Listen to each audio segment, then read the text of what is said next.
Si l'Allemagne, son économie s'est effondrée, ce qui a fait monter l'AfD d'ailleurs, c'est pas un hasard. L'AfD, c'est les filles de patrons de PME allemands qui étaient fournisseurs du groupe Volkswagen ou du groupe Porsche, qui est le même groupe d'ailleurs. Donc ces gens-là, ils ont vu des boîtes familiales qui avaient 60 ans faire faillite, et ils ont créé un parti. Mais fondamentalement anti-européen comme parti, t'imagines bien. Parce que ils imputent évidemment à l'Union européenne la situation dans laquelle ils sont. Si la jugulaire allemande qui a sauté a suffi à mettre l'économie à genoux, t'imagines bien qu'un 25% de droits de douane dans la tronche, avec un Trump qui est prêt à monter jusqu'à 100 si jamais il déconne, ils sont à poil. Et c'est ce qu'expliquait très bien Fabrice Epelboin. Quand on disait « Ah oui, Musk, on va lui mettre des sanctions », vous allez faire quoi ? Pendant que ça disait « Vous allez mettre des sanctions à Musk », vous achetiez des Starlink pour Mayotte, tellement vous étiez à poil. Non mais voilà, le rapport de force, ça c'est le métier d'un journaliste. C'est quand t'as Jean-Noël Barrot qui dit on va taper du poing sur la table, attention, s'ils font pas ce qu'on veut, nous l'Europe va répondre. Mais t'es journaliste, tu dis vous allez répondre comment ? Expliquez-nous. Parce que nous on a vu que Trump s'était foutu de la gueule de Macron quand il y avait eu l'affaire des... C'était sur le DSA déjà je crois, ou je sais plus, un autre truc sur de la taxation des GAFAM ou des Magnificent Seven. Et... Macron avait dit voilà, on va vous taxer. Attention, vous allez voir ce que vous allez voir. Et Trump avait dit moi je sais pas ce que je vais voir, par contre moi je vais te dire ce que toi tu vas voir. Tu vas voir 100%. Là il travaillait en férocité. 100% de droits de douane sur les vins et spiritueux. Your move. Et là Trump dit Macron m'a dit no please Donald don't do that. C'est vraiment le foutage de gueule. De toute façon Donald Trump ne respecte pas Macron. C'est une réalité. Non mais tu vois, c'est pas le Parisien qui va t'apprendre ça, parce que le Parisien appartient à Bernard Arnault. Mais le journaliste citoyen, il va te rappeler que quand Trump est allé rencontrer Macron, que Macron est allé le voir à la Maison-Blanche, il lui a dit « Regardez, il est parfait. Bon, il a juste une petite pellicule, là, c'est le dîner de con. » C'était Jacques Villeray. Il le traitait comme Jacques Villeray. Il a une belle tête de vainqueur. C'est ça que disait Trump, en substance. Donc nous, on avait en face Libé, le Parisien, qui nous disait c'est un Mozart de la finance, c'est un dieu vivant. Il fallait voir les unes qui s'enchaînaient, tu vois. Macron, ce jeune homme pressé, il est surdoué, il dort que 5 heures par nuit. Enfin, c'est culte de la personnalité digne de la Corée du Nord. Heureusement que tu avais les journalistes citoyens pour dire « Mais non, de quoi tu parles ? Mais non !» Déjà, il annonce un patrimoine de 500 000 euros. Je te rappelle que c'est le patrimoine qu'il a déclaré. Quand tu es banquier d'affaires chez Rothschild, c'est ce que tu gagnes en même pas 2 mois. De quoi tu parles ? Tiens, ça, c'est le journalisme citoyen. Donc, pour revenir à ce rapport de force, donc le cas où Trump a dit à Macron « Voilà, moi je vais te mettre 100% sur les vins et spiritueux. » Pourquoi ? LVMH. Le groupe LVMH, ils peuvent défaire Macron. Le groupe LVMH, alors certes, en groupe de presse, ils détiennent que Le Parisien, Les Échos et quelques autres titres, mais par contre, une publicité du groupe LVMH, ça équilibre ton budget. Les 2 choses qui font que la presse n'est pas morte en France aujourd'hui, c'est les subventions, ça c'est Macron qui décide, et c'est les publicités. Donc toi, t'es l'Express, t'as plus de publicité Zénith ou Tag Heuer ou Hublot, c'est terminé pour toi. Ces 3 marques appartiennent au groupe LVMH. Donc Bernard Arnault, il sait très bien. D'ailleurs, c'est pour ça qu'il était à l'inauguration de Trump. Je rappelle que Mélanie y est allée. J'en dis, oui, les présidents français vont pas aux inaugurations. Ok, Mélanie, elle y est allée quand même. Et quand il y a quelqu'un qui est allé à l'inauguration de Trump, c'est pas Macron, c'est Bernard Arnault. C'est vrai que c'est un symbole. Ça te dit quand même un peu qui est le vrai taulier. Et c'est pas un hasard, parce que Bernard Arnault, il a toute une réflexion sur le pouvoir, qu'il explique ça très bien quand il était dans un taxi dans les années 60. Il était dans un taxi à New York, que Georges Pompidou était mort. Et il dit, voilà, donc il apprend cette nouvelle, il dit à son taxi, vous vous rendez compte, Georges Pompidou est mort. Son chauffeur de taxi, il sait pas qui c'est Georges Pompidou, tu vois. Et là, Bernard Arnault, il a un déclic, puisqu'on lui avait appris, lui petit, que tout le monde sait qui est le président de la République française, tu vois. Et son chauffeur de taxi lui dit, je sais pas du tout qui est ce monsieur, par contre, je sais qui est Christian Dior. 10 ans plus tard, il rachetait Christian Dior. Là, il se rend compte, Bernard Arnault, c'est l'histoire des deux Bernard dans l'histoire française, dans l'histoire de la 5e République récente. Tu as eu Bernard Tapie et Bernard Arnault. Dans les années 90, les deux étaient aussi puissants. Bernard Tapie était même plus puissant que Bernard Arnault.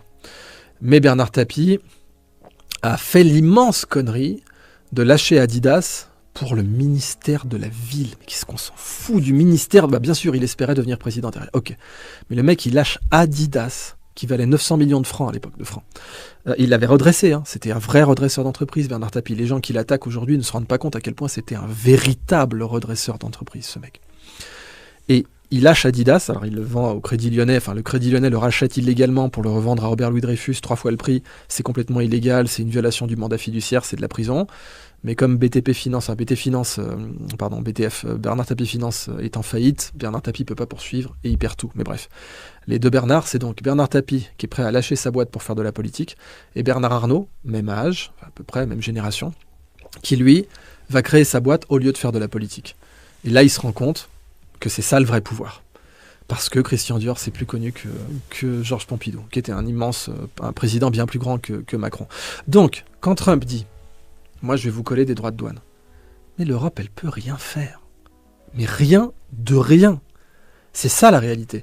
Quand Thierry Breton dit « Attention, hein, Musk, on va le faire filer droit ». Mais t'es qui, Thierry Breton? T'es le mec qui a divisé le prix de l'action Atos par 300. L'action Atos a perdu 99,62% de sa valeur. Depuis Thierry Breton, 99,62%. Elle s'échange à 0,08 centimes. D'accord? Enfin, pardon, 0,08 euros. Qu'est-ce qui s'est passé? Thierry Breton, voilà ce qui s'est passé. Un mec qui arrive dans une boîte, qui la surendette. Avant Thierry Breton, le groupe Atos n'a pas de dette. Et après Thierry Breton, c'est un Jean-Marie Messier, le mec. Il s'endette dans tous les sens pour acheter des merdes, pour booster les chiffres. Ensuite, les auditeurs, les commissaires aux comptes, ils voient la situation, ils voient qu'ils sont obligés de défalquer certaines boîtes qui valaient rien, ce qui s'est passé avec Vivendi Universal chez Jean-Marie Messier. Il achetait dans tous les sens, en pleine crise Internet. Le mec, juste avant la bulle, il a acheté tout au prix fort. Après la bulle, le groupe Vivendi Universal était mort. Il allait mieux que bien selon Jean-Marie Messier, mais à l'époque il y avait quand même quelques journalistes qui faisaient leur travail, qui disaient non, Jean-Marie Messier ment. Par contre, quand c'est Thierry Breton qui ment, les journalistes font pas leur travail et te disent oui, pas de problème, c'est un énième Mozart de la finance. Eh ben, le mec qui a coulé Atos, mais il a pas coulé que Atos, il a coulé Bull, il a tout coulé, ce mec. Il n'y a pas une boîte dans laquelle il soit passé qui s'en est bien sorti. Hein. Ce mec, c'est la grande faucheuse. Eh ben, il arrive, il te dit ouais, je vais faire filer droit l'homme le plus riche du monde, qui repose des fusées, etc., qui possède 2/3 des satellites lancés dans l'espace. Bon. Et tu regardes le rapport de force réel. Donc encore une fois, Fabrice Epelboin l'a très bien fait. Il dit mais attends, demain, il nous coupe Starlink. Plus de guerre en Ukraine. Bon. Demain, pour le programme spatial européen, on est à poil. Ariane est complètement dépassé maintenant.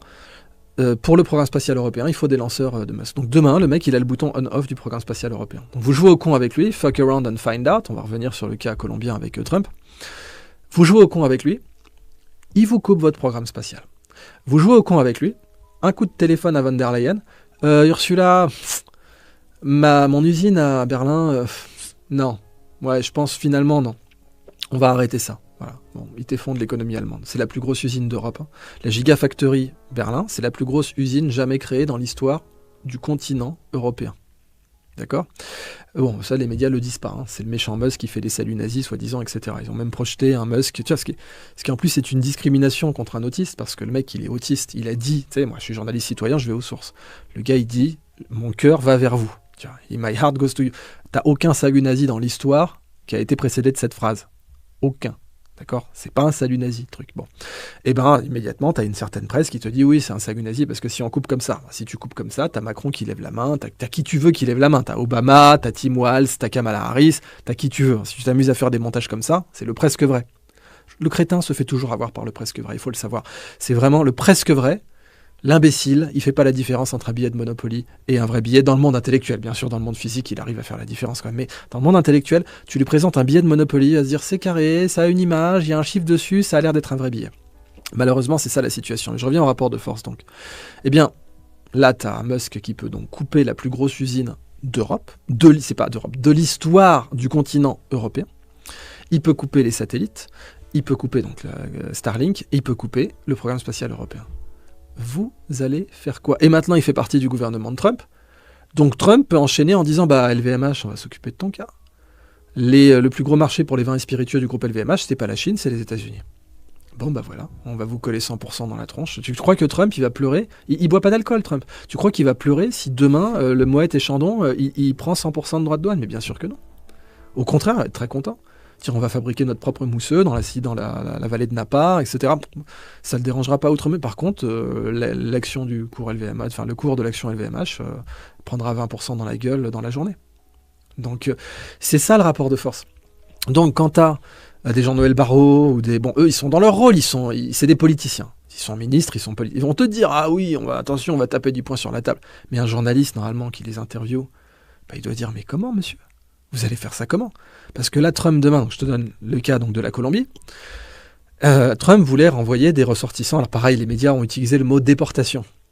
Parce qu'en anglais, c'est deportation. Sauf que deportation, ça ne veut pas dire déportation, ça veut dire reconduite aux frontières. Ça, c'est pas le même terme. C'est comme si tu disais que actually voulait dire actuellement. Actually, ça veut pas dire actuellement. Actually, ça veut dire en fait. Bon, mais les médias français, ils se sont régalés avec le mot déportation, tu vois, parce que là, c'est les heures sombres. Lui, il veut donc raccompagner aux frontières des illégaux qui sont en plus des mafieux, des gens qui font partie des cartels de la drogue, d'anciens terroristes, etc., des types dangereux. Il te remplit un avion avec, il te les renvoie en Colombie. La Colombie dit non, nous on les prend pas. Trump, sur un terrain de golf, entre deux swings, il est là. Bon, on va commencer à 25%, puis on va regarder ce qui se passe. Et le problème, c'est que tous les pays sont dans la merde vis-à-vis des États-Unis s'il fait ça. Il a parfaitement compris, parce qu'il fait pareil avec le Danemark. Il dit, moi demain, voilà ce que je vais faire. Trump, il sait très bien appuyer là où ça fait mal. C'est quelque chose que la presse ne rapporte pas assez de lui. Sa première méthode de négociation, c'est qu'il ne rentre pas dans une pièce avec quelqu'un avec qui il doit négocier sans savoir exactement où il peut lui faire une clé de bras. Et il le sait direct. On lui a fait un mémo. C'est la première question qu'il va poser de toute façon. Bon, alors lui, c'est quoi ses faiblesses? Par où on peut appuyer? Est-ce que c'est en lui mettant une frappe de tomahawk dans la tronche si c'est en Afghanistan? Par exemple, en égo avec des talibans, il avait dit voilà, alors, ce cessez-le-feu sur nos interprètes, etc., la protection de... si vous le respectez pas, j'ai une chose à vous dire, et il sort la photo de la maison du chef taliban. Il fait voilà, ça c'est ta maison, voilà. C'est là qu'il y a tes enfants, c'est voilà par satellite. On a aussi des images qu'on a fait prendre par des Navy Seals au niveau du sol. Voilà, on a tous les angles, on connaît limite le digicode, il n'y en a pas bien sûr, mais voilà, tu vois, il dit le niveau de détail. Il a dit voilà, je te la donne. Voilà. Donc maintenant tu vas me serrer la main, puis tu vas me garantir que l'accord il sera respecté. Donc ça c'est Donald Trump. Mais économiquement, c'est la même chose, que ce soit avec un chef taliban ou que ce soit avec Macron, c'est la même mentale. À savoir où est-ce que je peux taper, où est-ce que ça va lui faire très mal. Donc, en Colombie, en 1 heure, c'était plié. En 1 heure, tu as le président colombien qui avait envoyé son propre avion présidentiel pour te récupérer l'équivalent des OQTF, si tu veux. En 1 heure. Donc, derrière, tu as Jean-Noël Barrot, parce que, évidemment, les médias qui ont interviewé Jean-Noël Barrot, ils n'en ont pas parlé. Alors, le pire, c'est que Trump, il a posté sur son réseau social, la Truth Social, une image par IA de lui habillé en parrain mafieux, avec à côté un panneau FAFO avec un petit smiley. Donc FAFO, ça veut dire fuck around and find out, joue au con et tu vas comprendre. Et donc fuck around and find out, plus tu joues au con, plus tu vas comprendre. Et donc en gros, le message c'était, voilà, le président colombien, il a baissé son froc, parce que clairement il a baissé son froc, il n'y a pas de problème. Hein. C'est même le baissage de froc n'est pas un terme suffisamment fort pour décrire ce qui s'est passé. Mais voilà, il a fuck around, il a joué au con. Moi je lui renvoie des gars qui sont sur une liste terroriste, qui font partie de cartels, je les renvoie chez eux parce que c'est là qu'ils devraient être, c'est pas sur le sol américain. Il veut pas les prendre? Bon, je vais lui exploser son économie. Puis ensuite, il comprendra. Et là, le président colombien s'est bien rendu compte que jouer toute l'économie du pays pour, tu sais, quand les économistes, beaucoup d'économistes estiment qu'un point de chômage en plus, c'est un point de mortalité en plus. Toutes choses égales par ailleurs. Donc t'as du sang sur les mains si tu dégommes une économie. Hein. C'est pour ça que j'ai écrit dans Omerta que Soros, selon moi, a du sang sur les mains, parce que quand il a dégommé l'économie anglaise dans les années 90, il a fait prendre plein de points de chômage, donc il a du sang sur les mains. C'est pas un héros, ce mec. Contrairement à ce que certains médias essaient de dire. Eh bien, là, dans le cas colombien, le mec, il s'est dit, bon, all-in pour un truc aussi débile que 300 OQTF ou j'en sais rien, bon, on va arrêter les conneries. Donc encore une fois, quand t'as Jean-Noël Barrot qui te dit nous on a des moyens contre Trump, j'aimerais bien qu'il me dise lesquels. En tant que journaliste citoyen, parce que moi je suis pas Bourdin si tu veux, je vais pas lui dire ah oui vous avez raison monsieur Barrot, c'est très bien ce que vous dites. Non, de quoi vous parlez, t'sais. Alors lui il sait poser des questions, il a été journaliste, hein, il sait, hein. C'est juste qu'il y a certaines personnes avec qui il le fera pas. Voilà, si c'est Jean-Noël Barrot en face, là, il va pas dire mais qui ce sera, monsieur? Les Français veulent savoir, tu sais. Non, il va pas dire ça. Alors là, pourtant, les Français aimeraient savoir. Ce serait quoi ces sanctions, monsieur Barrot? Exactement, là, oui, vous en parlez très bien, mais concrètement, vous ferez quoi? Demain, Trump, il impose 25% de droits de douane sur la totalité des vins et spiritueux français. Vous faites quoi? Voilà, c'est ça qu'il aurait eu, un gros mais non. La rédaction de Bourdin, elle lui a dit non, tu poses pas de questions comme ça, Barrot, t'es fou, faut pas déconner non plus. On n'est pas là pour être un contre-pouvoir, on est journaliste. Donc si tu veux être un contre-pouvoir aujourd'hui, il faut être journaliste citoyen, on en revient encore à ça. Parce que ce sont les journalistes citoyens qui ont rapporté le cas Fafo, T'as vu un JT de LCI t'expliquer le cas Fafo pour Trump? T'as vu BFM TV t'expliquer Fafo avec la Colombie? Bien sûr que non. T'as vu même Sud Radio, qui pourtant posait des questions pendant le Covid avec Berkoff, mais avec Bourdin, beaucoup moins. Non, c'était Jean-Noël Barrot, aucune question. Et encore une fois, LVMH, Bernard Arnault, ils le savent. Il le sait très bien. Je rappelle que Thierry Breton est l'exécuteur testamentaire de Bernard Arnault. Donc si Bernard Arnault le sait, il le sait aussi. Et donc quand Thierry Breton te dit « Oui, attention, Musk, on va pouvoir... » C'est du vent. Et il n'y a qu'un journaliste citoyen qui peut titrer « C'est du vent ». Parce qu'un journaliste de LCI, il te dira ah, « Bravo Thierry Breton ». Un journaliste de BFM TV, il te dira « Bravo Thierry Breton ». Un journaliste du Parisien, conflit d'intérêt majeur, l'exécuteur testamentaire du patron est interviewé par le journal. Bon, va te dire « Bravo Thierry Breton ». Un journaliste citoyen va dire « Bullshit Thierry Breton ». T'as aucune carte en main. Tu le sais, ton patron le sait. Elon Musk, il le sait. Et évidemment, Donald Trump, il le sait. Donc c'est ça le rapport de force aujourd'hui. On a pas mal parlé de ce qui se passe aux États-Unis, de ce qui se passe en Europe aussi. J'ai vu que ça intéressait beaucoup sur ta chaîne aussi quand tu parles du Proche et Moyen-Orient. Mais tu as dit que le monde arabe balançait son argent sans réfléchir. Il fait n'importe quoi avec son fric. C'est ridicule. Et c'est toujours d'actualité. Bien sûr. Regarde Neom. Pareil, combien de médias, ah Neom, magnifique, t'as des architectes, des gars qui sortaient de l'école des beaux-arts, ah Neom, c'est merveilleux. Bon. Le gars voulait faire une ville verticale de 400 mètres de haut sur 170 km en plein désert. En continu, sans tunnel ni rien. Et là, tu m'expliques un truc. Tu sais, il y a une raison pour lesquelles les villes, elles sont pas linéaires, tu vois. Il y a des raisons physiques. Qui est tout simplement déjà, ne serait-ce que le prix des infrastructures, tu vois. Et puis les risques, la fragilité de la ville. Tu as un seul train, une ligne, qui dessert toute la ville en victuailles, en eau, t'es en plein désert. T'as besoin de nourriture, d'eau. T'as ta ligne qui est coupée, tu fais quoi? Uber Eats, comment tu vas faire? Les mecs, ils vont prendre un vélo, ils vont aller d'un point à l'autre, ils vont faire 170 km en vélo. Tu vois, l'avantage d'une ville, c'est une surface. C'est que dans un rayon de 30 km, t'as tant d'habitants. Mais si c'est une ligne, il faut faire 170 km pour aller livrer les habitants. Donc ton Uber Eats, il va faire 170 km, la réponse est non. Alors toi, t'es là, t'as des tech bros qui t'ont vendu que ça serait par drone, un truc de ouf, etc. Ouais, mais t'as rien de tout ça pour l'instant. Donc, au final, Neom, évidemment, se fera pas.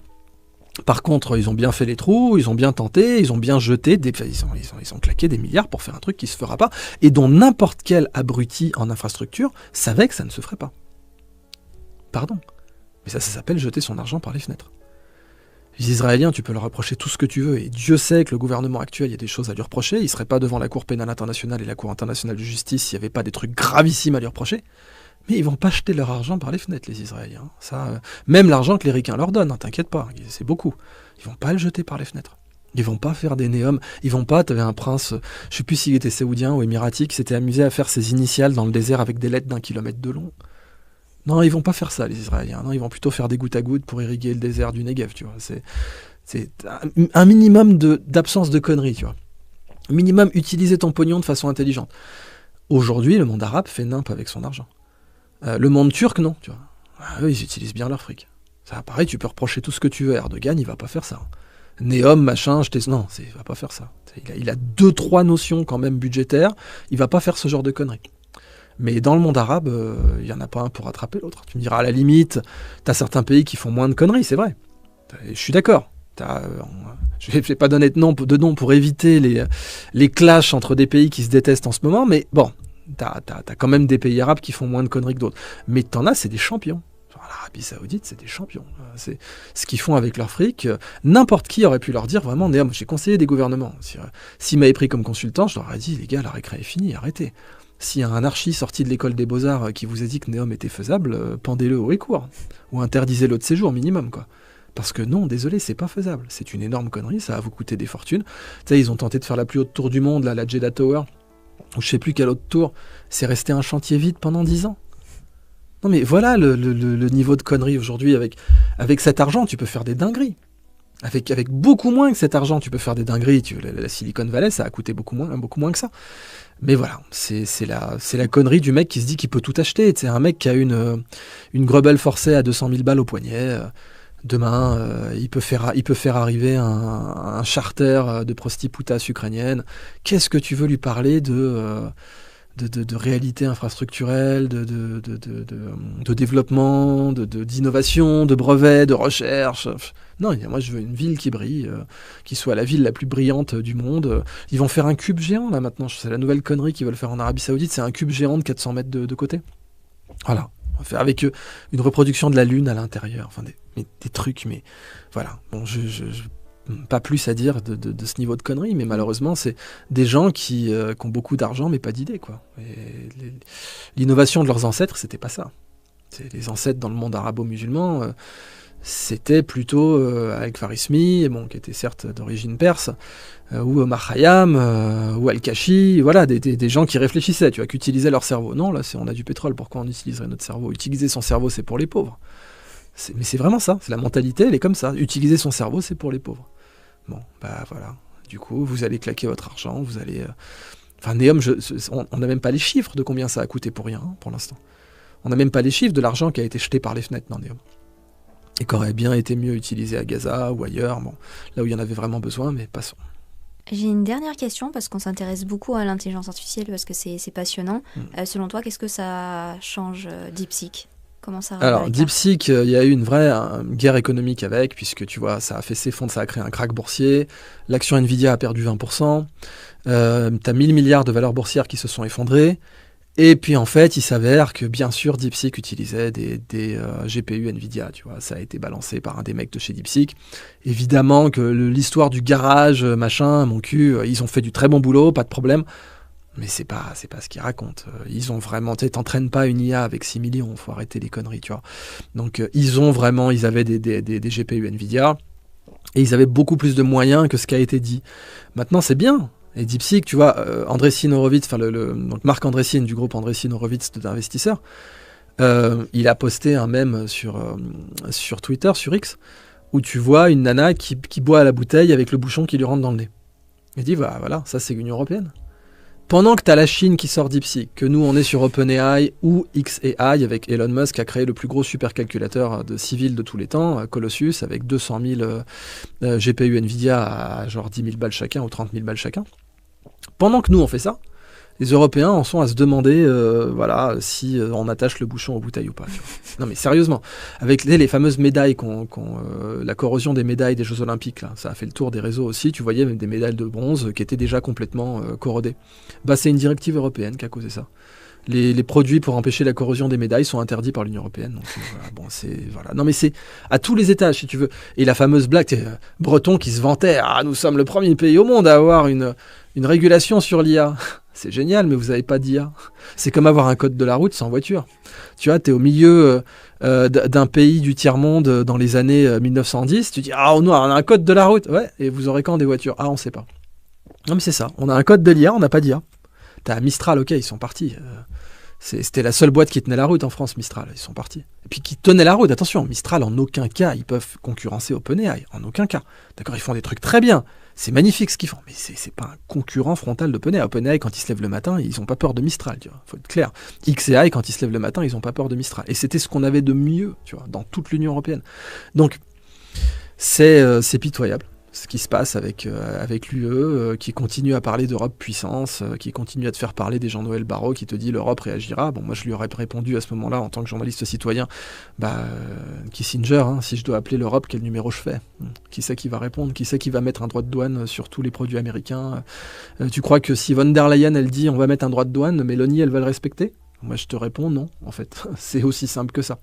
Donc, puis, regardez, quand ils ont mis des sanctions au pétrole russe, ils l'ont pris via l'Inde. Ça aussi, c'est les journalistes citoyens qui l'ont rapporté, c'est pas LCI ou BFM TV. Quand on dit ça, c'est bizarre ça. Depuis qu'on a interdit le pétrole russe et le gaz russe, qu'est-ce qu'on achète de pétrole et de gaz indien? Je savais pas que l'Inde était un pays producteur de pétrole. Bon, c'est pas Darius Rochebain sur LCI qui va t'expliquer ça. Bon, et c'est pas non plus BFM TV. Donc, sur DeepSeek versus OpenAI, oui, l'IA, c'est vraiment la révolution. Tu sais, tout le temps, les universitaires, ils aiment bien, tu sais, être un peu contrariens, ils aiment bien. Il y avait une photo qui circulait là dernièrement sur X. Tu voyais un universitaire français du CNRS qui était psychanalyste et docteur en communication, voilà, qui te disait il n'y a pas de révolution Internet en 97. Voilà, le gars, il écrivait ça comme l'abruti de Paris Saclay, Dorsey à l'époque, qui avait dit aux Google Boys c'est pas révolutionnaire ce que vous faites. Tu vois, ils aiment bien faire ça. Parce que ça, moi, à mon époque, quand j'avais commencé à faire des conférences sur l'IA, il fallait impérativement dire, si tu voulais être pris au sérieux, qu'un chatbot, c'était pas une IA. C'était là, le passage obligé. C'est vraiment, fallait dire ah non, mais tout le monde sait qu'un chatbot, OpenAI plus tard, 300 millions d'utilisateurs, bon, voilà. C'est pas une IA, mais ça passe la grecque. Bon, alors du coup, un agrégé, c'est quoi? C'est intelligent? C'est pas intelligent? Parce que si c'est pas une IA qui passe la grecque, tu m'expliqueras si un agrégé est intelligent. Voilà, bon.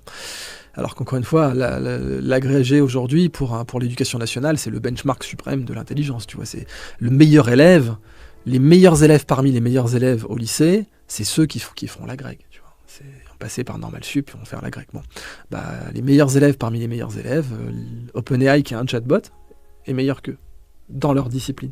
Donc oui, en fait, tous les connards d'universitaires qui en 2017 disaient non, mais c'est par peer pressure, hein, par pure pression des pairs, tes collègues qui te disent non mais chers collègues, vous savez bien qu'un chatbot n'est pas... Vous avez tout à fait raison, chers collègues. D'ailleurs, Smith a dit la même chose, et puis John a dit la même chose, et puis voilà.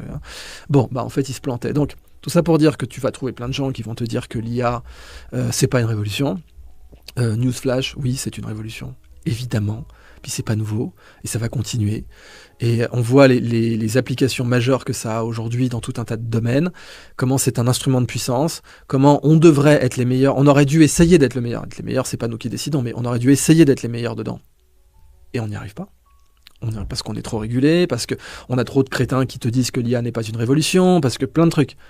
Mais oui, il y a une guerre mondiale de l'IA, et dans cette guerre, l'Europe, en tant que continent, va se retrouver comme la Chine au XVIIIe siècle. Au XVIIIe siècle, tu as l'ambassadeur britannique qui va en Chine et qui dit voilà, on a plein de trucs à vous présenter, notamment la machine à vapeur.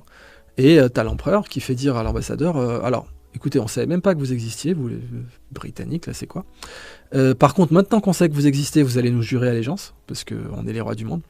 Et on n'a besoin de rien, vous en faites pas pour vous, on a du thé, de la porcelaine, tout va bien. Et puis, 100 ans plus tard, 2 guerres de l'opium, les traités inégaux, l'humiliation de la Chine. Voilà. Tout ça à cause d'une innovation ratée, la machine à vapeur. Donc la Chine est parfaitement consciente de ça. Elle est consciente qu'elle doit rater aucune innovation. Ça a été le pays le plus innovant de l'histoire. Hein. Ils ont inventé le papier monnaie, les concours de la fonction publique, la fusée multi-étage, la boussole, la vaccination, bien avant nous. Hein. Ils inoculaient des gens avec de la variole bouillie, enfin du sang de variole bouillie. Etc. Donc les Chinois, le sismographe, 4e siècle après Jésus-Christ, ils inventent un sismographe. Ils t'inventent une unité de mesure avec un pendule à l'intérieur qui mesure les oscillations et les amplitudes pour mesurer administrativement l'impact des séismes. Donc dès le 4e ou le 5e siècle après Jésus-Christ. Donc ces mecs, on va pas leur apprendre à innover, il n'y a pas de problème. Ils ont compris, tu sais, quand Christophe Colomb avait la Pinta, la Pinta, la Niña et la Santa Maria, cette taille-là. L'amiral Zheng He, il avait des bateaux trésors de cette taille-là, d'accord. Et la Pinta, la Niña, qui faisait, donc je mets la caméra, cette taille-là contre cette taille-là. Christophe Colomb, il en avait 3, la Pinta, la Niña et la Santa Maria. Zheng He, il en avait 400. Donc, et puis c'était 50 ans plus tôt. Voilà, j'oubliais aussi. Donc ça, alors par contre, ils ont été très cons, ils ont décidé de les détruire. Les bateaux trésors, les Chinois se sont dit, parce que ça va nous ouvrir au monde extérieur, ça va trahir nos secrets, on est le pays le plus innovant du monde, c'est peut-être dangereux, on arrête. Ah oui, c'est un tournant dans l'histoire. S'ils avaient décidé, t'aurais pas d'Amérique latine, t'aurais de l'Amérique mandarine. Voilà. On ne parlerait pas d'Amérique latine, on parlerait d'Amérique mandarine. C'est l'Empire espagnol qui a conquis l'Amérique du Sud, donc on parle d'Amérique latine. L'Empire espagnol, c'était l'héritier de l'Empire romain, hein, latin, l'alphabet latin, on continue. C'est ce qui fait dire à Philippe Cadic que l'Empire romain n'a jamais cessé d'exister, parce que c'est vrai, le clavier latin, on utilise un clavier avec un alphabet d'une vieille langue de province pour les Étrusques. Il faut quand même se rappeler ça, pour les Étrusques, les latins, c'était une sous-province d'arriérés, hein. C'est ça le latium, hein. Et on utilise leur alphabet dans tous les claviers du monde quasiment, tu vois. Donc non, l'Empire romain, il a plutôt bien réussi. D'ailleurs, c'est le seul empire de l'histoire qui a unifié la Méditerranée. Hein. Aucun empire n'a pu unifier la Méditerranée dans l'histoire humaine. Pas l'américain, pas le britannique, pas le français, pas l'allemand, pas l'italien avec Mussolini, certainement pas l'espagnol, pas l'ottoman. C'est l'Empire romain, c'est les seuls. Et ce sera les derniers à mon avis, bref. Donc, pourquoi je parlais de ça maintenant oui, les Chinois, bateau trésor. Ouais, bah voilà, ça aurait pas été l'Amérique latine, ça aurait été l'Amérique mandarine. Et ça n'a pas été le cas. Donc, les Chinois, on va pas leur apprendre à innover. Nous, on continue à croire qu'ils font que copier. Alors, ils savent, hein, copier, pas de problème, pour rattraper leur retard. Mais après, ils vont innover des trucs qui vont nous laisser sur le carreau. Et nous, pendant ce temps-là, on régule. Avec la fameuse blague, quand il y a une innovation, les Américains en font un business, les Chinois la copient, les Européens la réglementent. Voilà. Parce que, oui, c'est ce qu'explique très bien Charles Gave. Tu vas produire ce que les gens savent faire. L'Union européenne, c'est une bureaucratie. Qu'est-ce que ça sait produire, une bureaucratie? Des bureaucrates. Ça sait pas produire des brevets. Ça sait pas produire des entreprises. Ça sait produire des bureaucrates. Donc tu gouvernes ta région géographique avec des bureaucrates. Tu vas produire quoi? D'autres bureaucrates. Tu vas produire des régulations, tu vas produire des normes, tu vas produire ce que les bureaucrates, ils savent produire. Et ils savent pas te produire une fusée, ils savent pas te produire une... D'ailleurs, j'avais été invité par Ariane à l'époque, parce que j'avais fait un édito pour défendre Ariane dans Le Point. À l'époque où Laurent Alexandre disait que Musk allait les transformer en Minitel 2.0, on voit que c'est ce qui s'est passé. Eh ben, j'avais dit quand même, Ariane, ils ont encore des forces. Ils en ont encore, j'espère qu'ils vont les exploiter, c'est ce que j'écrivais dans l'édito, mais ils en ont encore. Notamment, à l'époque, ils avaient la fusée la plus fiable du monde, l'Ariane 5. Et donc, ça m'avait valu une invitation par Alain Charmeau et Stéphane Israël, donc respectivement président et directeur général d'Ariane, qui m'avait expliqué en off, je peux le dire maintenant, qu'en réalité, la raison pour laquelle ils n'avaient pas développé les lanceurs qui se reposent, c'était que l'Agence spatiale européenne leur avait dit « Jamais nous ne lancerons un satellite sur une fusée d'occasion ». Voilà, d'occasion. C'est pas de l'innovation, c'est une fusée d'occasion. C'est la centrale. T'achètes ta R5 tunée bleu électrique, bas de caisse, c'est d'occasion. Voilà un bureaucrate ce que ça fait. Tu vois. Quand tu as des ingénieurs chez Arianespace qui disent ça serait cool de reposer des fusées, ça coûterait moins cher. Parce que comment Elon Musk il a réussi à diviser par 100 le prix du kilo lancé dans l'espace? En réutilisant les lanceurs, bien sûr. En simplifiant tout, etc. Un bureaucrate, il n'aime pas la simplification. Ça va l'empêcher de recruter d'autres bureaucrates, ça va l'empêcher de se reproduire. Comme toute espèce vivante, il aime bien se reproduire. Le problème, c'est que s'il n'a pas de prédateur, il va se reproduire indéfiniment. Le bureaucrate européen, il n'a pas de prédateur. Il peut se reproduire, il peut créer d'autres bureaucrates qui vont créer d'autres bureaucrates qui vont créer d'autres bureaucrates. Là, on est en plein cancer. C'est la métastase bureaucratique de l'Union européenne. Et on voit que la bureaucratie, ça n'a jamais aidé l'innovation. Tu me trouveras un pays où la bureaucratie a aidé l'innovation, je te respecte. Donc, voilà. Aujourd'hui, on est aux fraises en matière d'innovation. On tente des trucs, la French Tech, machin, mais encore une fois, c'est pas Bruno Le Maire et Macron qui vont expliquer aux innovateurs comment on innove, tu vois. Il faut prendre des gens qui innovent pour de vrai, si possible. Et les Américains, eux, ils innovent. Et ils ont compris qu'ils sont dans une guerre économique avec la Chine. Et que contrairement à la guerre économique avec le Japon, ils peuvent pas, eux, ils n'ont pas les moyens. Les Américains avaient les moyens de te faciliter des crises au Japon, avec ce qu'on appelait les tueurs à gages économiques. Perkins en a fait un bouquin là-dessus, il explique ce que c'est que d'être un tueur à gages économiques, de pouvoir flinguer une économie entière en appuyant sur les bons leviers. C'est pour ça que tu as un CIA Fact Book, c'est pas seulement pour renseigner le public, c'est pour connaître les points de faiblesse. Les effets de levier. Et le problème, c'est que tu peux flinguer l'économie japonaise ou la pousser, tu vas lui mettre la petite poussette au bon moment pour la flinguer. L'économie chinoise, ça va être plus compliqué quand même. Et donc là, les Américains ont compris qu'il fallait rentrer dans une compétition frontale où c'est juste le meilleur qui gagne. Ils ont des avantages. Leurs avantages, c'est qu'ils attirent plus les talents que les Chines. Si tu es un grand talent, tu préfères clairement bosser aux States que bosser en Chine. Dans les 10 dernières années, ça aurait pu être une question ouverte, parce que est-ce que tu as envie de bosser dans un pays d'ayatollahs complètement intolérants qui peuvent te cancel à la moindre... Enfin, si t'oses dire que c'est peut-être débile de mettre des tampons dans les toilettes des garçons, tu te fais cancel aux États-Unis. Mais c'est vrai, c'est ce qui s'est passé. Donc, en Chine, non. Alors, c'est vrai que ça permettait à des talents de partir ailleurs. Mais là, Trump, il a remis un peu les pendules à l'heure. Et aujourd'hui, moi, je suis un talent, je préfère largement bosser pour les Ricains que pour les Chinois. C'est clair et net. Et c'est d'ailleurs ce que j'envisage de faire. Donc, mais c'est pas en Europe, tu vois. L'Europe, j'irai pour les vacances, j'adore l'Italie, je suis moitié italien, pas de problème. Les musées, la culture, c'est fantastique, mais l'Europe, elle est en train de devenir un musée à ciel ouvert, parce qu'elle est plus capable d'innover. D'ailleurs, cite-moi une grande innovation européenne des 40 dernières années, juste pour rire, tu vois. Et voilà. C'est aussi simple que ça. Alors que je peux te citer de l'innovation chinoise, je peux te citer de l'innovation américaine, une grande innovation européenne qui a changé le monde dans les 40 dernières années, je t'en trouverai pas. Et d'ailleurs, tu regardes le CAC 40, toutes les boîtes du CAC 40, elles ont plus de 50 ans. Oui, c'est vrai. Ouais. Alors que les Magnificent Seven, ils n'ont pas 50 ans. C'est à ça que tu mesures la vitalité d'une économie. Et dans toute l'Union européenne, c'est comme ça, c'est pas que le CAC 40. Tu vas à l'Euronext, tu vas même à Zurich, pourtant pas en Union européenne. Tu n'as pas de boîte de moins de 50 ans qui est dans le top boursier. Ils s'en vantent en plus, ils marquent depuis. Voilà, depuis, c'est exactement, ils te marquent depuis, ils sont très très contents, c'est exactement ça. Alors que Tesla, je les vois mal mettre depuis 2003, etc. Donc voilà ma réponse sur la compétition sur l'IA entre la Chine et les États-Unis. Est-ce qu'il existe un monde, une alternative où Idriss Aberkan se fait implanter la puce Neuralink? Ouais, non, clairement pas. Non, parce que je suis contre. Mais tu vois, il faut reconnaître qu'il y a toujours du mal dans le bien et du bien dans le mal. Musk, il a fait prendre 40 ans d'avance aux neurosciences. Et tous les neuroscientifiques de salon sont largués, tu vois. Moi, quand j'apprenais les neurosciences à Normal Sup, on me disait que ce qu'il fait était impossible.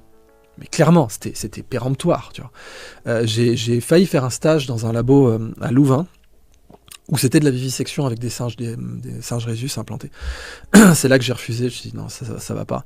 Peut-être t'arrives, on me dit ah Idriss, t'as décroché un stage à Louvain, c'est la classe et tout. Bon, t'arrives, c'est le climat d'un canal de Jacques Brel, c'est pas le truc le plus joyeux du monde, c'est pas non plus la plage de sable blanc à Dubaï et tout. Et puis là, on t'apprend que tu vas bosser dans un bureau sans fenêtre 8 heures par jour avec un macaque comme ça, qui a les yeux vitreux, qui regarde dans le vide et qui a le cerveau ouvert. Et que tu devrais être content de ça. Les gens se battent pour ce stage, tu vois. Ah bon, les gars, non, vous n'avez pas compris. Désolé de vous faire perdre votre temps. J'ai pris le train pour venir vous voir et tout, mais ça va pas être possible. Je vais pas prendre ce stage. Donc j'ai vu ce genre de truc. Après, j'ai fait des neuros théoriques parce que ça me bottait pas du tout d'aller implanter des singes. Mais j'ai connu ce monde-là. Et clairement, ce que fait Musk, c'est pas comme quand il disait qu'il allait reposer des fusées. Enfin, c'est pareil, quoi. Musk, il arrive, les gens le prennent pas au sérieux parce qu'ils ne peuvent pas admettre qu'un mec comme ça puisse innover à ce point. Et puis ensuite, comme ils arrivent même pas à comprendre son niveau d'innovation, ils vont dire c'est un charlatan, ou il a tout piqué, ou c'est ses ingénieurs qui travaillent à sa place. Enfin bon, toutes les conneries habituelles. Comme t'as encore des mecs pour te dire qu'Einstein a tout piqué à Poincaré, etc. Bon, que les deux ont travaillé. C'est un mauvais businessman aussi. Oui, voilà, bien sûr, il y connaît rien, il a racheté Twitter 44 000. C'est vrai que Twitter était surévalué.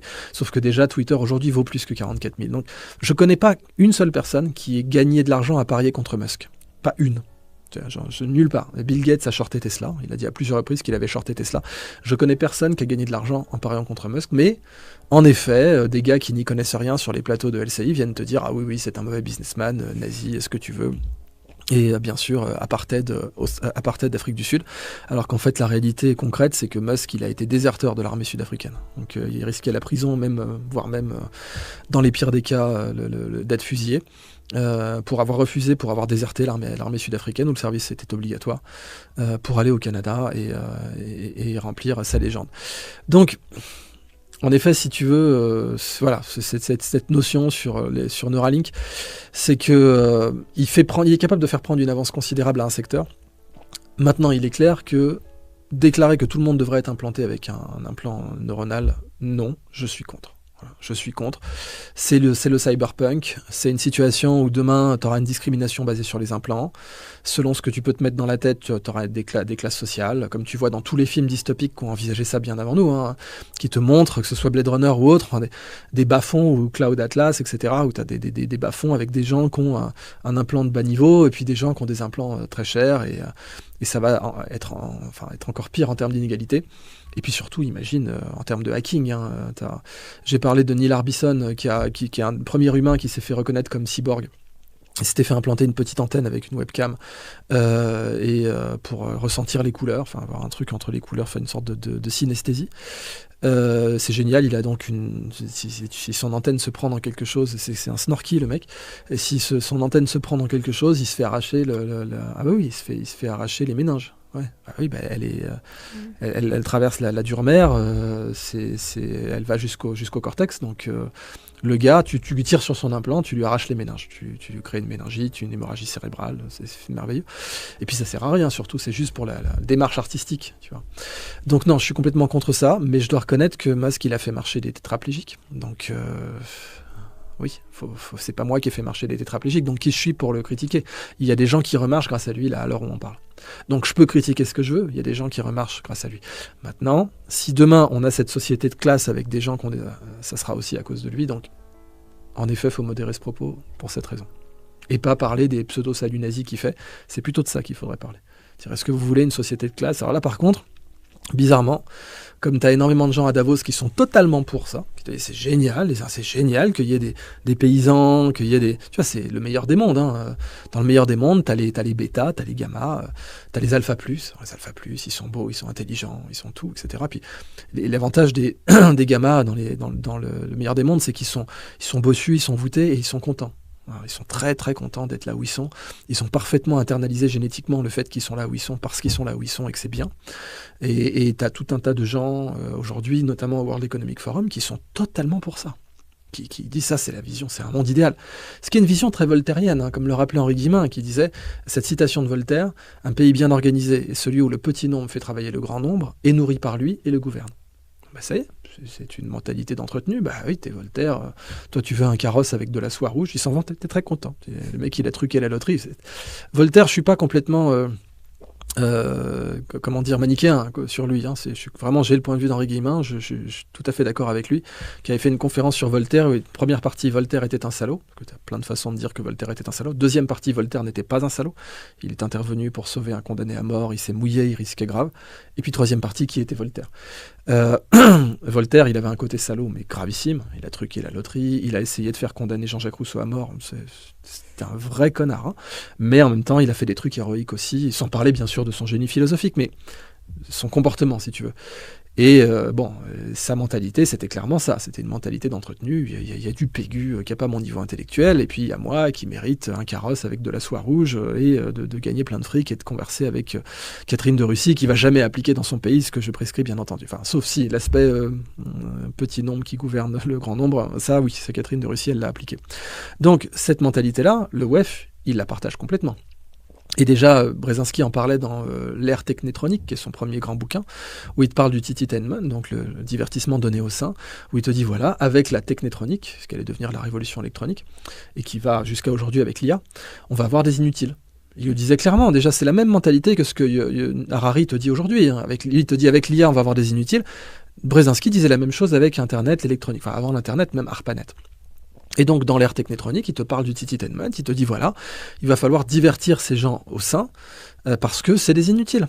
Donc, on va voilà. Et en effet, il y a beaucoup de gens qui pensent comme ça au World Economic Forum, qui aimeraient voir ces implants arriver pour cette raison.